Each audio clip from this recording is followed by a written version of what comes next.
Hello बच्चों, let's see this question. The question says that arrange the following in ascending order. तो हमें जो ये भी जितने भी वैल्यूज गिवन है इन सबको असेंडिंग ऑर्डर में अरेंज करना है। तो यहाँ पर अगर हम देखें तो सबसे पहले a जो है हमारे पास that is equals to log 6561 to the base 9, यही गिवन है। तो अगर हम इसको देखें तो ये हमारा बन जाएगा log 6561 को हम लिख सकते हैं 9 रेज टू द पावर 4। ये बन जाएगा हमारा 6561 द बेस 9। अब हमें ये पता है that log a power alpha to the base b is equals to alpha into log a base b, ये होता है। तो इसको सिंपली हम क्या लिख देंगे 4 times log 9 base 9 that is a is equals to 4। ये बन जाएगा हमारा a। अब चलते हैं b पर। b क्या है हमारा log 625 to the base root 5। तो इसको हम लिख देंगे log 625 को हम लिख सकते हैं 625 को हम लिख देंगे 5 raise to the power 4 to the base 5 raised to the power 1 by 2. Now as we know that log a power alpha b power beta can be written as alpha upon beta log a base b. तो ये जो बनेगा ये क्या बन जाएगा हमारा 4 upon 1 by 2 log 5 base 5। तो यहाँ से b की वैल्यू कितनी आ जाएगी 8। 2 ऊपर जाएगा 4 into 2 is 8, 8 into 1 is 8। c है हमारा log 243 बेस रूट 3।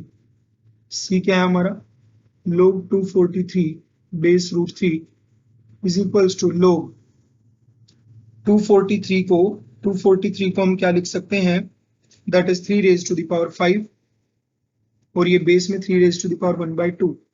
अगेन अगर हम ये फॉर्मूला लगाएं कि log a raise to the power alpha base b raise to the power beta is alpha upon beta log a base b। तो इस formula से हम यहाँ क्या लिख सकते हैं that c is equals to 5 upon 1 by 2 log 3 base 3 this is 1 by 2। तो यहाँ से c की वैल्यू कितनी आ जाएगी हमारी 10। ये हमारा c आ गया। अब चलते हैं d की ओर। d हमारा क्या है d is equals to log 256 base root 2। तो log 256 बेस रूट 2, तो 256 को अगर हम देखेंगे तो ये बन जाएगा हमारा कितना root 2 raise to the power 8। तो 2 raise to the power 8 is equal base में कितना बनेगा 2 raise to the power 1 by 2। Again ये फॉर्मूला लगाएंगे तो कितना बनेगा 8 अपॉन 1 बाई 2 log 2 बेस 2।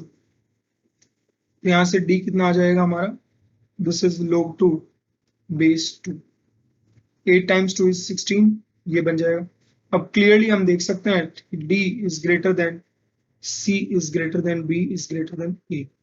ये तो हमारा डिसेंडिंग ऑर्डर हुआ। हमसे क्या पूछा है असेंडिंग ऑर्डर। तो असेंडिंग ऑर्डर के लिए हम क्या कर देंगे कि सबसे छोटा है a, फिर उससे बड़ा b, उससे बड़ा c और उससे भी बड़ा d। So this is the explanation to this question. I hope you understood the explanation. Thank you.